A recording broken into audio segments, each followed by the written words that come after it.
Entonces vamos a comenzar la clase de hoy relacionada con pruebas diagnósticas.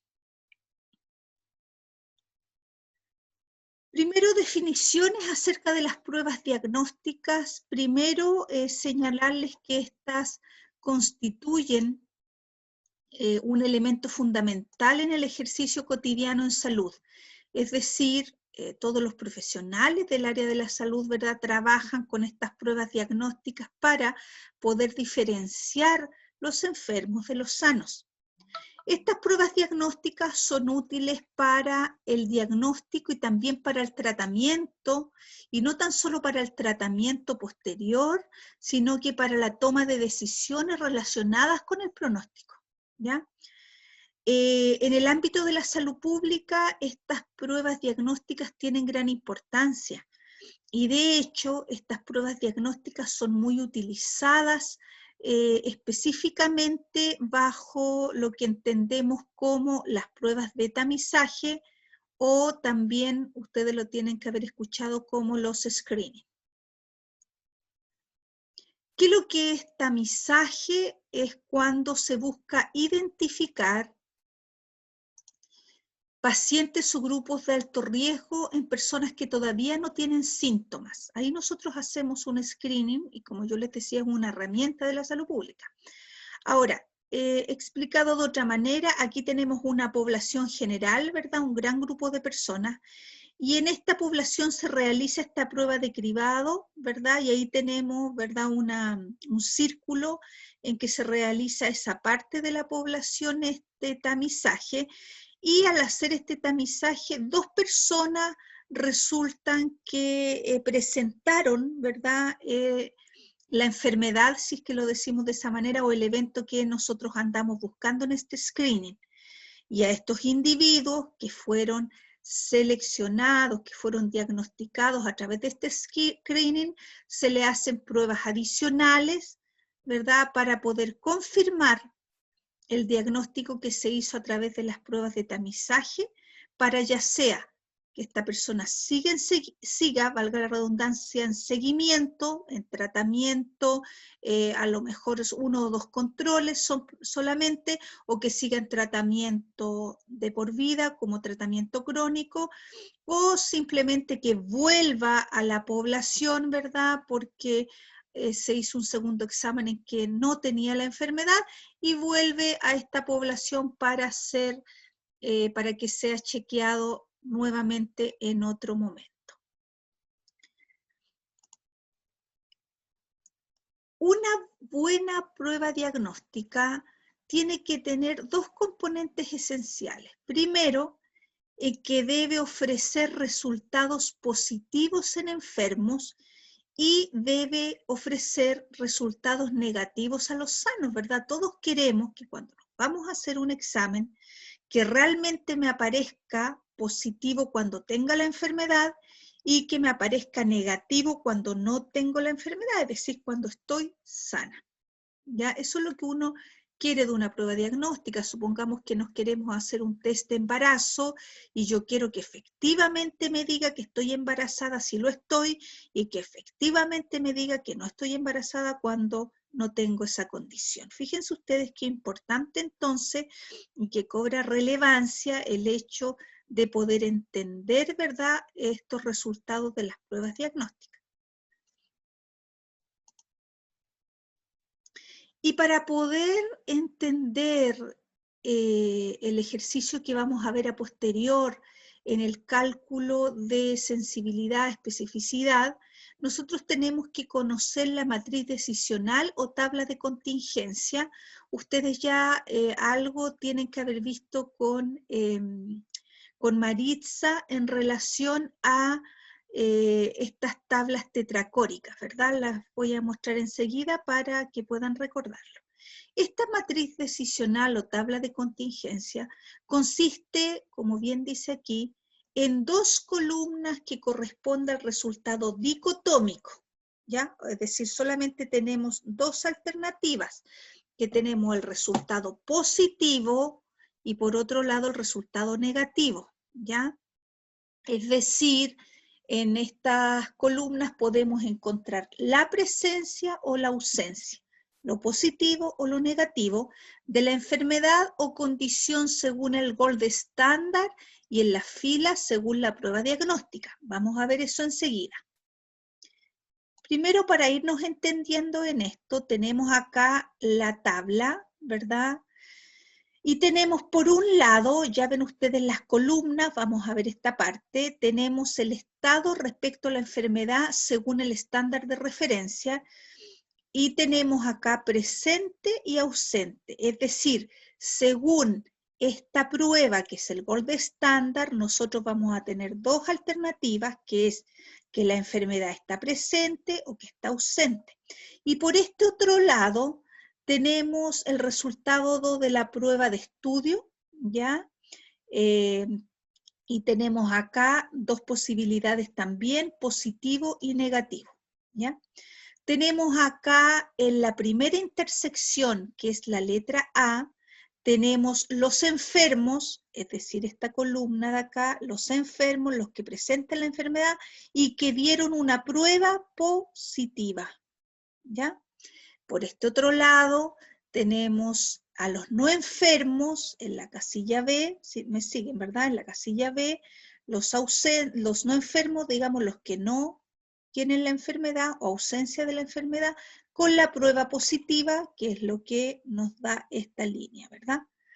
Por otro lado, tenemos la casilla C, donde tenemos, ¿verdad?, a los enfermos, es decir, que presentan la enfermedad, que nos arroja una prueba negativa, enfermos con prueba negativa, y por este otro lado tenemos a los no enfermos, ¿verdad?, con prueba negativa. Si se dan cuenta, acá tenemos algunas casillas que resultarían lógicas, ¿verdad? En que uno lo que siempre quisiera encontrar además es que los enfermos realmente presenten una prueba positiva y que los enfermos presenten una prueba negativa, lo lógico, ¿verdad? Si estoy enfermo, que aparezca la enfermedad. Y si no estoy enfermo, que aparezca negativo, ¿ya? Ahora, yo les mencionaba que utilizábamos para esto el gold estándar, que es el estándar de referencia que es el que utilizamos en las columnas. ¿Y qué es lo que es el estándar de referencia, también llamado gold estándar, patrón de oro, estándar de oro? Son técnicas diagnósticas que definen la presencia o ausencia de la condición en estudio con la máxima certeza conocida. Indaguemos un poco más acerca de eso. ¿Cuál es el gold estándar más adecuado entonces? Para determinar la presencia de una prueba diagnóstica, esta debe ser comparada con la verdad, o en su defecto con lo más cercano a la verdad posible. Es decir, cuando nosotros decimos que dio positivo cuando estaba enfermo, nosotros tenemos que saber o comparar con un gold estándar en que nosotros sepamos, ¿verdad?, que realmente esa persona está enferma. Ahora, la comunidad científica determina las pruebas diagnósticas más adecuadas como gold estándar, ¿ya? Y ahí tenemos exámenes muy específicos que son los gold estándar y que nosotros confiamos plenamente en estos exámenes que descartan otros exámenes que no son tan precisos. Y aquí tenemos, por ejemplo, la biopsia, una cirugía, necropsia, seguimiento a largo plazo, etc. Y en otras ocasiones no tan solo se utiliza, ¿verdad?, una sola prueba diagnóstica, sino que como patrón de oro de referencia puede utilizarse la combinación de ciertos exámenes. Y aquí tenemos nuevamente esta tabla tetracórica. Dice relación entre el resultado de una prueba diagnóstica y la presencia o ausencia de una enfermedad. Tenemos por un lado el verdadero diagnóstico y por otro lado el resultado de la prueba. Tenemos acá nuevamente estos cruces en las casillas A, B, C y D, ya llamados de otra manera, que también corresponde mencionarlos así, es decir, los verdaderos positivos los que están enfermos y aparece positivo, ¿se acuerdan que lo veíamos en la tabla recién? Llamados verdaderos positivos, entonces, tenemos por otro lado los falsos positivos en que están sanos, pero el examen dio positivo, por eso falsos positivos. Por este otro lado tenemos a los falsos negativos, ¿verdad? Los falsos negativos, me aparece enfermo, pero perdón, está enfermo y me dio el resultado negativo, y por este otro lado, los verdaderos negativos, es decir, está sano y a su vez me dio negativo. ¿Qué determina entonces la validez de un test o de una prueba diagnóstica? La validez, para que lo recordemos, es el grado en que una prueba diagnóstica mide lo que realmente quiere medir. Y para eso vamos entonces a utilizar dos términos que son muy importantes para ir entendiendo lo que estamos viendo hoy día, que tiene que ver con la especificidad y la sensibilidad.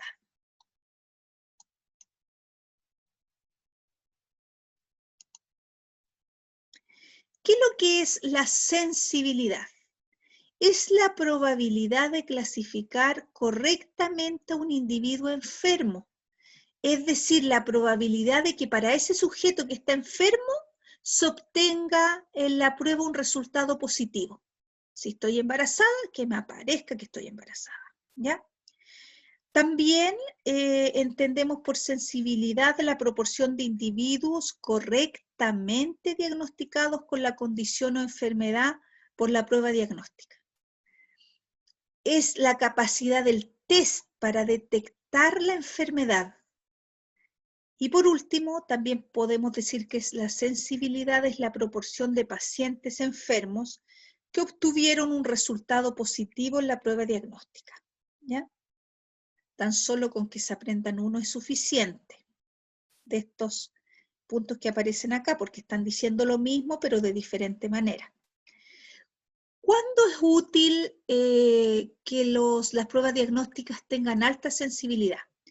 Una prueba altamente sensible es especialmente útil ¿en qué situaciones? Primero, casos en los que al no diagnosticar una enfermedad o algún evento específico, esto puede resultar incluso fatal para los enfermos. Es decir, sí o sí tenemos que tener un examen que sea muy sensible. Me imagino que eso les suena en la época que estamos viviendo hoy día, ¿verdad? Con el coronavirus. Tiene que ser un examen muy sensible, ¿verdad? Porque si no, esto puede resultar fatal.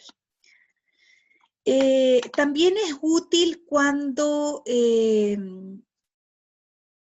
se necesita, ¿verdad?, diagnosticar enfermedades peligrosas pero tratables, como por ejemplo la tuberculosis, ¿ya?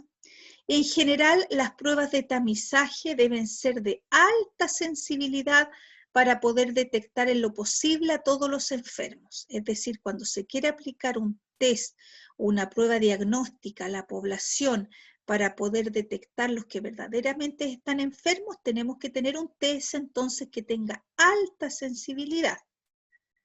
Y aquí tenemos entonces cómo se calcula la sensibilidad. Vamos a ver un ejemplo al finalizar esta clase, pero para que ya vayan tomando conocimiento de cómo se calcula. La sensibilidad se calcula BP, ¿me siguen? BP, es decir, los verdaderos positivos, partido por BP, los verdaderos positivos, más FN, que son los falsos negativos. Es decir, si tenemos esta tabla tetracórica, calcularíamos la sensibilidad como la casilla A dividida por la casilla A más la casilla C.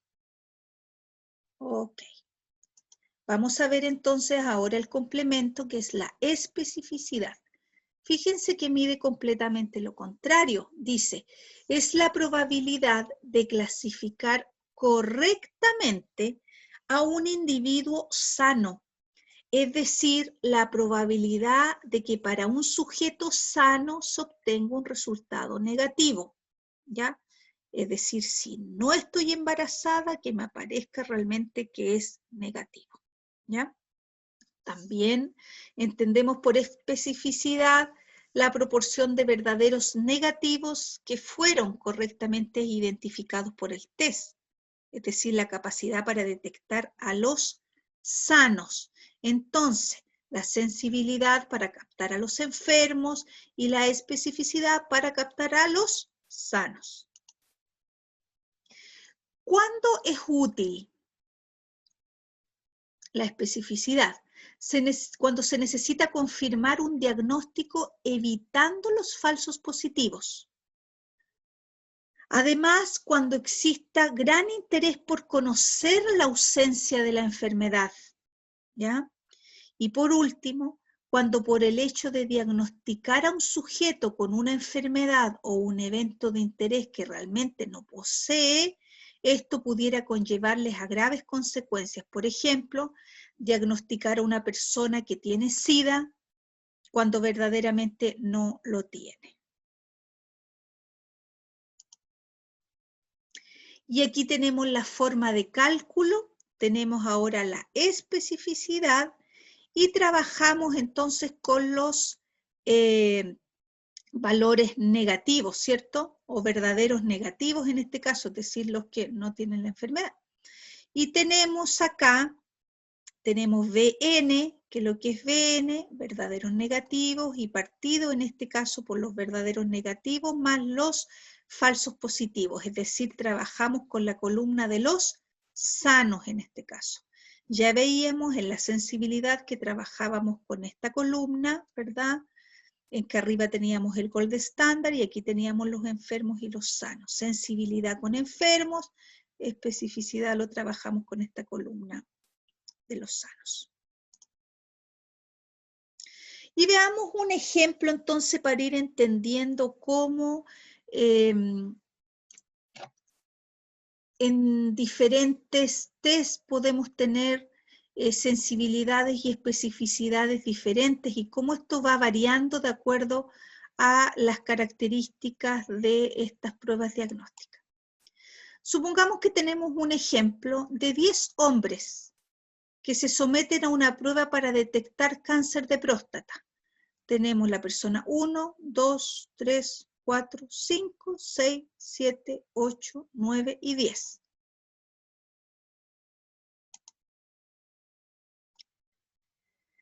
Tres tienen cáncer de próstata. Ya se realizó una prueba diagnóstica y 3 arrojaron que tenían cáncer de próstata, ¿verdad? El individuo ahí, número 1, el 8 y el individuo número 10. ¿Qué pasa si la prueba detecta a estas 3 personas con cáncer que efectivamente están enfermas? Y además, si no detecta incorrectamente a ninguno de los saludables que veíamos en las láminas anteriores, podemos decir que el test o la prueba diagnóstica tiene sensibilidad y especificidad alta. ¿Por qué? Porque captó a los 3 que estaban enfermos, es decir, muy sensible, y no detectó incorrectamente a los saludables, sino que los dejó como tal, ¿ya? Por lo tanto, en esta circunstancia sería alta sensibilidad y alta especificidad. Ahora, ¿qué pasa si en la prueba se detecta correctamente a los 3 con cáncer? ¿Cierto? Tenemos acá y tenemos acá. Los detectó. Pero a su vez también detecta de manera incorrecta a 3 saludables como que tienen cáncer, ¿verdad? Y ellos quedan así choqueados, con las manos en alto, diciendo, pero ¿por qué? ¿Verdad? Es decir, detectó a 3 personas adecuadamente, por lo tanto una alta sensibilidad, pero una especificidad reducida porque detectó incorrectamente, ¿verdad? Dijo que tenían cáncer a 3 personas que no lo tenían. Veamos otro ejemplo. En este ejemplo tenemos que esta prueba detecta correctamente solo a una persona con cáncer, debiendo haber detectado a 3, ¿cierto? Pero solo detecta a 1, ¿ya? Y en el otro lado nos damos cuenta que no detecta correctamente a ninguno de los saludables, ¿ya? Por lo tanto, esta prueba diagnóstica con este resultado tendría una sensibilidad reducida porque le faltó, ¿verdad?, detectar a otros 2 individuos, pero tiene una especificidad alta. Es decir, no me categorizó o no me dio como resultado personas que tenían cáncer cuando verdaderamente no lo tenían. Y aquí tenemos otro ejemplo. ¿Qué pasa si la prueba detecta solo a uno de los 3 casos que verdaderamente tienen cáncer? Es decir, solamente a ese individuo. Y también identifica a cualquiera de los saludables como si tuviese el cáncer, ¿ya? Es decir, uno solo correctamente y uno mal identificado. Sería en este caso que la prueba diagnóstica tiene una sensibilidad y especificidad reducida, ¿ok?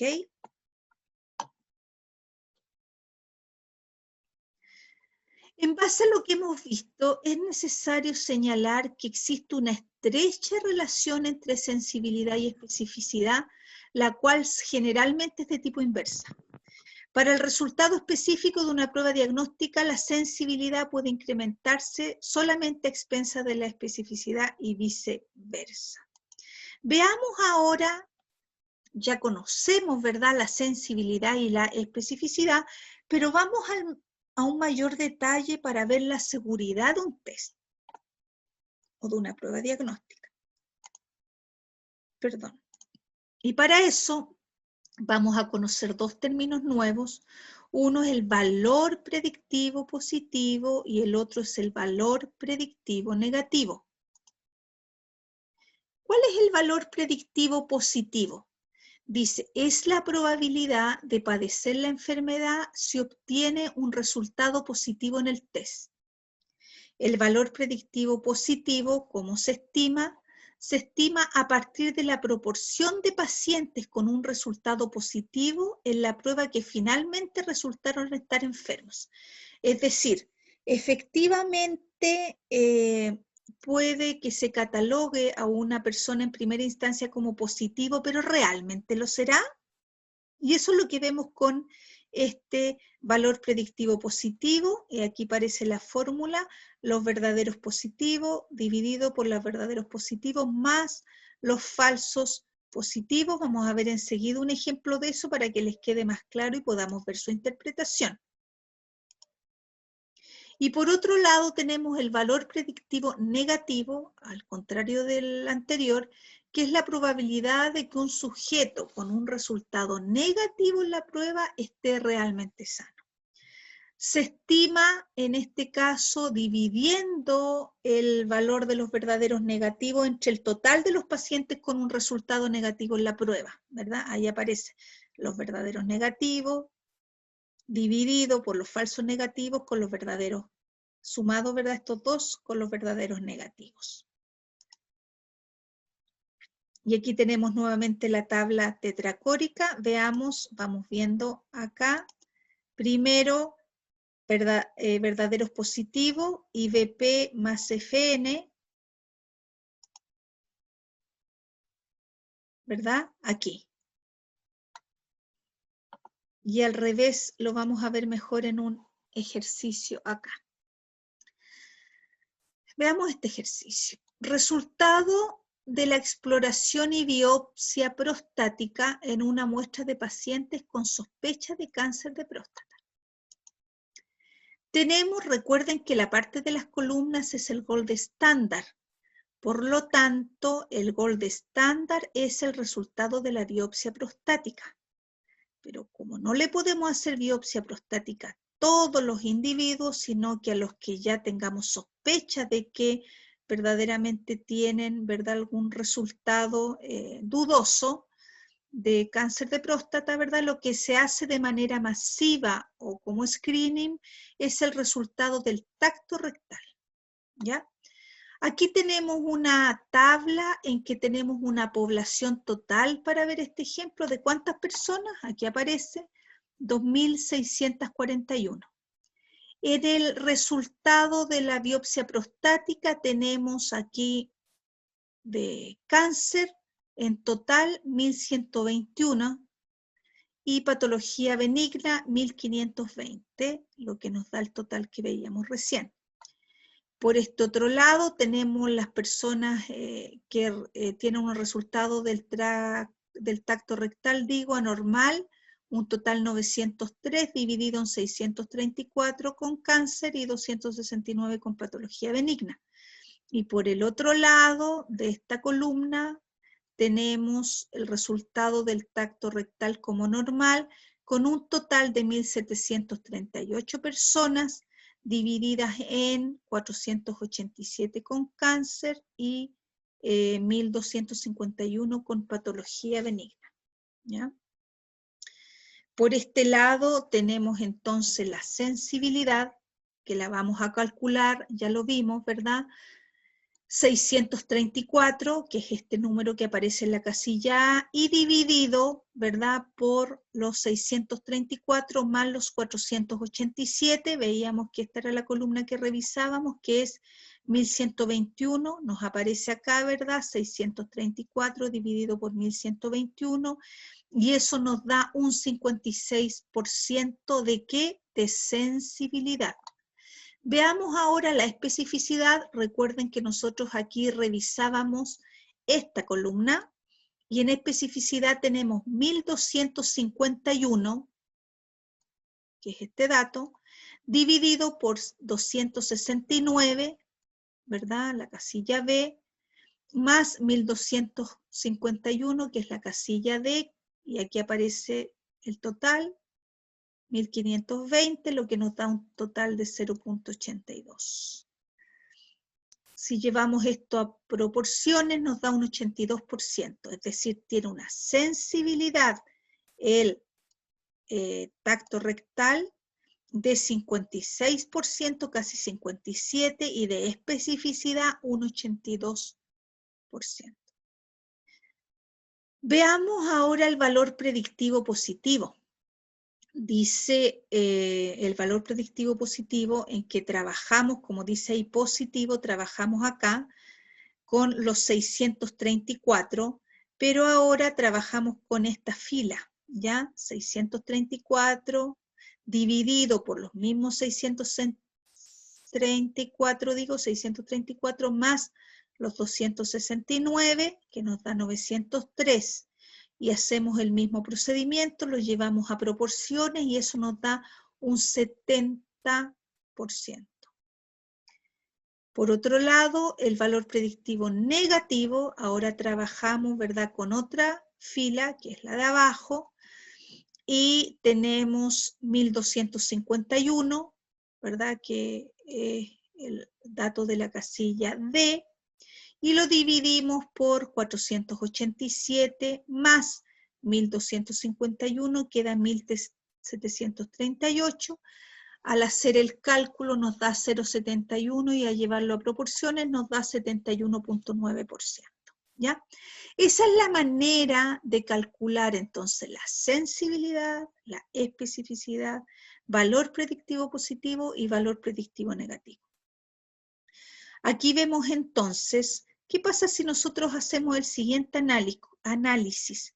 Como esto está en proporciones, y a 100 le restamos esa sensibilidad, nos da 43.44. ¿Qué quiere decir? Que ese porcentaje de los pacientes que efectivamente tenía cáncer presentan tactos normales. Claramente ello indica la necesidad de utilizar otros marcadores más sensibles para poder establecer diagnósticos de forma más precisa. Se dan cuenta que esto tiene apenas un 56%. Entonces, ¿qué es lo que está pasando? Es que no estamos detectando a todos los varones que tienen cáncer, ¿ya? Y por otro lado, veamos valor predictivo positivo, dice que ese porcentaje de los pacientes con un tacto anormal, finalmente se confirmó la presencia de cáncer, mientras que de los que no detectaron, se detectaron anomalías en el tacto, un 71.98 estaban efectivamente sanos.